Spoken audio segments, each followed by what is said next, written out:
ಪೂಜ್ಯಾಯ ರಾಘವೇಂದ್ರಾಯ ಸತ್ಯಧರ್ಮರತಾಯ ಚ ಭಜತಾಂ ಕಲ್ಪವೃಕ್ಷಾಯ ನಮತಾಂ ಕಾಮಧೇನುವೇ.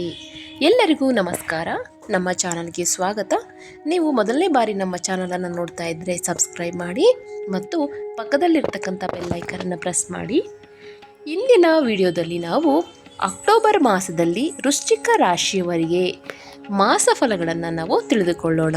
ವೃಶ್ಚಿಕ ರಾಶಿಗೆ ಅಧಿಪತಿ ಬಂದು ಕುಜಗ್ರಹವಾಗಿರುತ್ತೆ. ಅಂದರೆ ಮಂಗಳನು ಈ ರಾಶಿಗೆ ರಾಶ್ಯಾಧಿಪತಿ ಆಗಿರುತ್ತಾರೆ. ಅಕ್ಟೋಬರ್ ಮಾಸದಲ್ಲಿ ವೃಶ್ಚಿಕ ರಾಶಿಯವರಿಗೆ ನಾವು ನೋಡೋದಾದರೆ ಕೆಲವೊಂದು ಶುಭ ಫಲಗಳನ್ನು ಸೂಚನೆ ಮಾಡ್ತಾ ಇದೆ. ಈ ರಾಶಿಯಲ್ಲಿ ಅಧಿಪತಿ ಸುಸ್ಥಾನದಲ್ಲಿ ಇರುವುದರಿಂದ ಇದರ ಜೊತೆಗೆ ಗುರುವಿನ ದೃಷ್ಟಿಯು ಕೂಡ ನಿಮ್ಮ ಮೇಲೆ ಈ ಮಾಸದಲ್ಲಿ ಬೀಳುವುದರಿಂದ ನಿಮ್ಮ ಎಲ್ಲ ಒಂದು ಕೆಲಸಗಳು ಕೂಡ ಯಾವುದೇ ರೀತಿಯ ಚಿಂತೆ ಇಲ್ಲದೆ ಒಂದು ಒಳ್ಳೆಯ ರೀತಿಯಾಗಿ ಪ್ರಾರಂಭವಾಗಿ ಒಳ್ಳೆಯ ರೀತಿಯಲ್ಲಿ ಅಂತ್ಯವಾಗುತ್ತದೆ.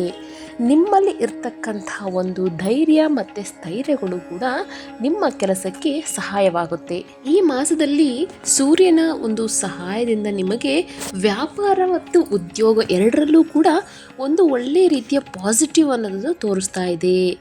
ಅಕ್ಟೋಬರ್ನಲ್ಲಿ 2025ರಲ್ಲಿ ಗುರುಗ್ರಹದ ಅನುಕೂಲದಿಂದ ಉದ್ಯೋಗದಲ್ಲಿರುವಂತಹ ವ್ಯಕ್ತಿಗಳಿಗೆ ಅತ್ಯುತ್ತಮ ಫಲಿತಾಂಶಗಳನ್ನು ನೀವು ಪಡಿತೀರಾ. ಅಂದರೆ ಇವಾಗ ಉದ್ಯೋಗವನ್ನು ಯಾರು ಬಯಸ್ತಾ ಇರ್ತೀರೋ ಅವರಿಗೆ ಉತ್ತಮವಾದಂತಹ ಉದ್ಯೋಗ ಪ್ರಾಪ್ತಿ ಕಾಣಿಸ್ತಾ ಇದೆ.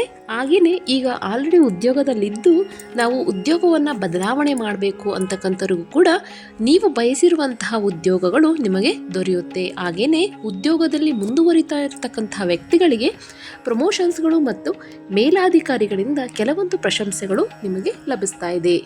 ಆದರೆ ನೀವು ಮಾಡುವಂತಹ ಕೆಲಸಗಳಲ್ಲಿ ನಿಮ್ಮ ಕಾನ್ಸಂಟ್ರೇಷನ್ ಅನ್ನೋದು ತುಂಬ ಮುಖ್ಯವಾಗುತ್ತೆ. ಯಾಕೆಂದರೆ ಈ ಸಂದರ್ಭದಲ್ಲಿ ಕೆಲವೊಂದು ಸಂದರ್ಭದಲ್ಲಿ ನಿಮಗೆ ನಿಮ್ಮ ಕಾನ್ಸಂಟ್ರೇಷನ್ ಅದು ತುಂಬ ಅಂದರೆ ಮಿಸ್ ಆಗುವಂಥ ಚಾನ್ಸಸ್ ಇರುತ್ತೆ. ಆದ್ದರಿಂದ ನಿಮ್ಮ ಕೆಲಸದ ಬಗ್ಗೆ ನೀವು ತುಂಬ ಏಕಾಗ್ರತೆಯಿಂದ ಇರಬೇಕಾಗುತ್ತೆ. ಇಲ್ಲಾಂದರೆ ಕೆಲವೊಂದು ಮಾತುಗಳನ್ನು ಕೇಳುವಂತಹ ಸಂದರ್ಭ ಕೂಡ ನಿಮಗೆ ಬರಬಹುದು. ಆದ್ದರಿಂದ ನಿಮ್ಮ ಕೆಲಸದ ಮೇಲೆ ಗಮನ ಇರಲಿ.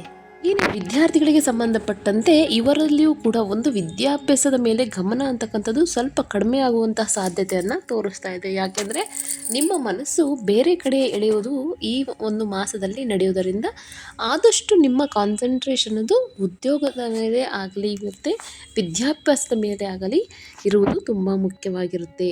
ಮತ್ತು ಕುಟುಂಬ ವ್ಯವಹಾರಗಳನ್ನು ನಾವು ನೋಡೋದಾದರೆ ಸಾಧಾರಣವಾಗಿರತಕ್ಕಂತಹ ಫಲಗಳೇ ಇರುತ್ತೆ. ಅಂದರೆ ಯಾವುದೇ ರೀತಿಯಾದಂಥ ತೊಂದರೆಗಳು ಇರುವುದಿಲ್ಲ. ಹಾಗೆಯೇ ಯಾವುದೇ ರೀತಿಯಾದಂತಹ ಶುಭ ಕಾರ್ಯಕ್ರಮಗಳೇನು ನಡೆಯೋದಿಲ್ಲ. ಶನಿ ಅಂಶವು ಈ ತಿಂಗಳು 2ನೇ ಮನೆಯಲ್ಲಿದ್ದರೋದ್ರಿಂದ ಇದು ಕೆಲವೊಂದು ಸಂದರ್ಭದಲ್ಲಿ ಏನಾಗುತ್ತೆ ಅಂದರೆ ಒಂದು ಸಮಸ್ಯೆಗಳನ್ನಕ್ಕಂಥದ್ದು ಆಗುವಂತಹ ಸಂದರ್ಭಗಳು ಬರಬಹುದು. 5ನೇ ಮನೆಯಲ್ಲಿ ಗುರು ಇರತಕ್ಕಂಥ ಸಂದರ್ಭದಲ್ಲಿ ಒಂದು ಒಳ್ಳೆಯ ಪಾಸಿಟಿವ್ ವೈಬ್ಸ್ ಅಂತಕ್ಕಂಥದ್ದು ನಿಮ್ಮಲ್ಲಿ ಇರುತ್ತೆ. ಮತ್ತು ವಿವಾಹಕ್ಕೆ ಸಂಬಂಧಪಟ್ಟಂತೆ ನೀವೇನಾದರೂ ನಿಮ್ಮ ಮನೆಯಲ್ಲಿರ್ತಕ್ಕಂಥ ಮಕ್ಕಳಿಗೆ ಮದುವೆ ಮಾಡಬೇಕು ಅಂತಕ್ಕಂಥ ಸಂದರ್ಭದಲ್ಲಿ ನೀವು ನೋಡುವಂತಹ ಸಂಬಂಧಗಳನ್ನು ಸ್ವಲ್ಪ ಯೋಚನೆ ಮಾಡಿ ಹಿಂದೆ ಮುಂದೆ ಎಲ್ಲ ತಿಳ್ಕೊಂಡು ನೀವು ಮದುವೆಯ ಕಾರ್ಯಕ್ರಮಗಳನ್ನು ನೀವು ನೋಡ್ಕೋಬೇಕಾಗುತ್ತೆ. ಯಾಕೆಂದರೆ ಇದರಲ್ಲಿ ಸ್ವಲ್ಪ ಸಮಸ್ಯೆಗಳನ್ನ ತೋರಿಸ್ತಾ ಇದೆ. ಅಂದರೆ ನೀವು ಆ ಸಂಬಂಧವನ್ನು ನೋಡುವಾಗ ಒಂದಕ್ಕೆ ಎರಡು ಯೋಚನೆ ಮಾಡಿ ಈ ಸಂಬಂಧ ನಿಮಗೆ ಸರಿ ಹೋಗುತ್ತಾ ಅಂತ ಯೋಚನೆ ಮಾಡಿ ನೀವು ಮುಂದುವರಿರಿ. ಮತ್ತು ಈ ತಿಂಗಳಲ್ಲಿ ನಿಮ್ಮ ಆರ್ಥಿಕ ಪರಿಸ್ಥಿತಿಯನ್ನು ನಾವು ನೋಡೋದಾದರೆ, ಯಾಕೆಂದರೆ ಇಲ್ಲಿ ಲಾಭದ ಮನೆಯ ಅಧಿಪತಿ ಬಂದು ಬುಧ ಆಗಿರ್ತಾರೆ. ಸೊ ಆದ್ದರಿಂದ ನಿಮ್ಮ ಆರ್ಥಿಕ ಪರಿಸ್ಥಿತಿಯನ್ನು ಸ್ವಲ್ಪ ಉತ್ತಮ ಅಂತಲೂ ಹೇಳೋಕ್ಕಾಗಲ್ಲ, ಈ ಕಡೆ ತುಂಬ ಕೆಳಮಟ್ಟದಲ್ಲಿ ಇದೆ ಅಂತ ಹೇಳೋಕ್ಕಾಗಲ್ಲ. ಒಂದು ಆವ್ರೇಜ್ ಆಗಿರುತ್ತೆ ಅಂತ ನಾವು ಹೇಳ್ಬೋದು.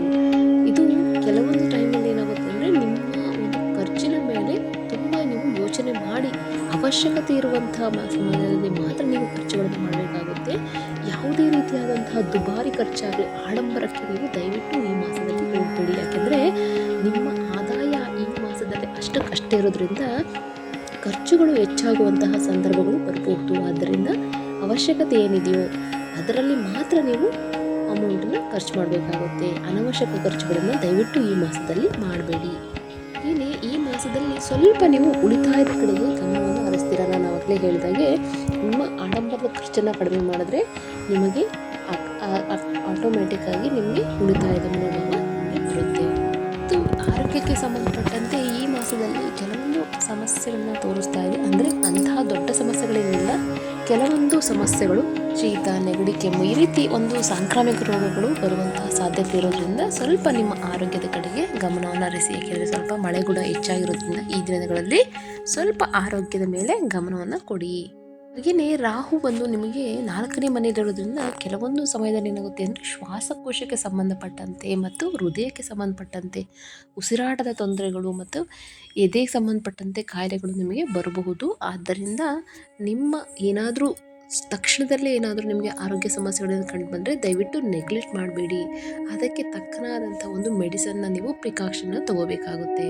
ನಿಮ್ಮ ತಂದೆಯ ಆರೋಗ್ಯಕ್ಕೆ ಕೂಡ ಸಂಬಂಧಪಟ್ಟ ಹಾಗೆ ಕೆಲವೊಂದು ನಿಮಗೆ ಅನಾರೋಗ್ಯಗಳನ್ನು ಕಂಡು ಬರ್ತಾ ಇದೆ. ಆದ್ದರಿಂದ ನಿಮ್ಮ ತಂದೆಯ ಆರೋಗ್ಯವನ್ನು ಸ್ವಲ್ಪ ನೀವು ಹಾಸ್ಪಿಟಲ್ಗೆ ಕರ್ಕೊಂಡು ಹೋಗೋದು, ಚೆಕಪ್ಸ್ಗಳು ಮಂತ್ಲಿ ಚೆಕಪ್ಸ್ ಈ ಥರ ಒಂದು ಮಾಡ್ತಾಯಿರಿ. ಇದರಿಂದ ನಿಮ್ಮ ತಂದೆಯ ಆರೋಗ್ಯ ಕೂಡ ನಿಮಗೆ ಸುಧಾರಣೆ ಆಗುತ್ತೆ. ನಾವು ಒಟ್ಟಾಗಿ ನೋಡೋದಾದರೆ ಈ ಮಾಸದಲ್ಲಿ ವೃಶ್ಚಿಕ ರಾಶಿಯವರಿಗೆ ಅಷ್ಟೇನು ಶುಭ ಫಲಗಳಿಲ್ಲ.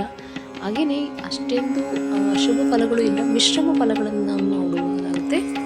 ಅಂದರೆ ಆರೋಗ್ಯದಲ್ಲಾಗಿರಬಹುದು, ಈ ರೀತಿಯಾದಂಥ ಒಂದು ಕೆಲವೊಂದು ಸಂದರ್ಭದಲ್ಲಿ ಅವರಿಗೆ ತುಂಬ ಕಳಪೆ ಆಗಿರೋದ್ರಿಂದ ಆರೋಗ್ಯದ ಮೇಲೆ ತುಂಬ ನೀವು ಗಮನವನ್ನು ಹರಿಸಬೇಕಾಗುತ್ತೆ.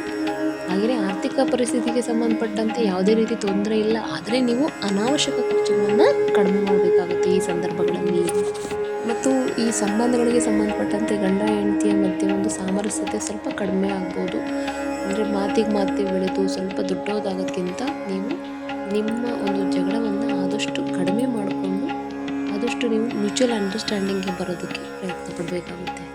ಮತ್ತು ಇದಕ್ಕೆ ಪರಿಹಾರಗಳು ಏನಪ್ಪ ಅಂತಂದರೆ ನೀವು ಪ್ರತಿ ಮಂಗಳವಾರ ನೀವು ದಯವಿಟ್ಟು ಆದರೆ ಆಂಜನೇಯನ ಸ್ವಾಮಿ ದೇವಸ್ಥಾನಕ್ಕೆ ಭೇಟಿ ನೀಡಿ ಕೆಂಪು ಒಂದು ಕಲರ್ ಸಿಹಿಯನ್ನು ಅಂದರೆ ಕೇಸರಿಬಾತ್ ಆಗಿರ್ಬೋದು ಈ ರೀತಿ ಪ್ರಸಾದವನ್ನು ನೀವು ಜನರಿಗೆ ವಿತರಣೆ ಮಾಡ್ಬೋದಾಗುತ್ತೆ. ಇದರಿಂದ ನಿಮಗೆ ಆಗುವಂತಹ ಕೆಲವೊಂದು ಅಶುಭ ಫಲಗಳಿಂದ ನೀವು ಪಾರಾಗ್ಬೋದಾಗುತ್ತೆ. ಮತ್ತು ಪ್ರತಿ ಶನಿವಾರ ನೀವು ಆಂಜನೇಯ ದೇವಸ್ಥಾನಕ್ಕೆ ಭೇಟಿ ನೀಡಿ ನಿಮಗೆ ಸಾಧ್ಯವಾದರೆ 21 ಎಲೆ ಇಲ್ಲ 51 ಎಲೆ ಇಲ್ಲ ಅಂದರೆ 108 ಎಲೆಗಳಿಂದ ನೀವು ಎಲೆಯಿಂದ ಹಾರವನ್ನು ಮಾಡಿಬಿಟ್ಟು ಆಂಜನೇಯ ಸ್ವಾಮಿಗೆ ಅರ್ಪಿಸೋದ್ರಿಂದ ನಿಮಗೆ ಒಳ್ಳೆಯ ಶುಭ ಫಲಗಳನ್ನು ಆಂಜನೇಯ ಸ್ವಾಮಿ ಖಂಡಿತವಾಗಿ ಕರುಣಿಸ್ತಾನೆ. ಏಕೆಂದರೆ ವೃಶ್ಚಿಕ ರಾಶಿಯವರಿಗೆ ಯಾವಾಗಲೂ ಕೂಡ ಕಾಪಾಡೋದು ಆಂಜನೇಯ ಸ್ವಾಮಿನೇ. ಆದ್ದರಿಂದ ಈ ರೀತಿ ಕೆಲವೊಂದು ಚಿಕ್ಕ ಪರಿಹಾರಗಳನ್ನು ಮಾಡಿಕೊಳ್ಳೋದ್ರಿಂದ ನೀವು ಮುಂದೆ ಬರುವಂತಹ ಕೆಲವೊಂದು ಹಿತಕರ ಘಟನೆಗಳಿಂದ ನೀವು ಪಾರಾಗಬಹುದು ಮತ್ತು ಒಂದು ಅನಾರೋಗ್ಯ ಸಮಸ್ಯೆಗಳಿಂದ ಕೂಡ ನೀವು ಹೊರಬರಬಹುದು ಅಂತ ಹೇಳ್ತಾ ಇದಾಗಿತ್ತು ವೃಶ್ಚಿಕ ರಾಶಿಯವರ ಈ ಅಕ್ಟೋಬರ್ ಮಾಸದ ಫಲಾನುಫಲಗಳು. ಅಂದರೆ ನಾವು ಒಟ್ಟಾಗಿ ನೋಡೋದಾದರೆ ವೃಶ್ಚಿಕ ರಾಶಿಯವರಿಗೆ ಯಾವುದೇ ರೀತಿಯಾದಂಥ ಒಂದು 100% ಶುಭ ಅಂತಲೂ ಇಲ್ಲ, ತುಂಬ ಅಶುಭ ಫಲಗಳು ಇಲ್ಲ, ಅಂದರೆ ಮಿಶ್ರಮ ಫಲಗಳನ್ನು ತೋರಿಸ್ತಾ ಇದೆ ಅಂತ ಹೇಳ್ತಾ ಈ ವಿಡಿಯೋನ ನಾನು ಇಲ್ಲಿಗೆ ಮುಕ್ತಾಯ ಮಾಡ್ತಾ ಇದ್ದೀನಿ. ಮತ್ತೊಂದು ವಿಡಿಯೋ ಜೊತೆಗೆ ನಿಮ್ಮ ಮುಂದೆ ಬರ್ತೀನಿ. ಅಲ್ಲಿವರೆಗೂ ಸರ್ವೇ ಜನ ಸುಖಿನೋ ಭವಂತು, ಸಮಸ್ತ ಸನ್ಮಂಗಳಾನಿ ಭವಂತು. ಜೈ ಶ್ರೀರಾಮ್.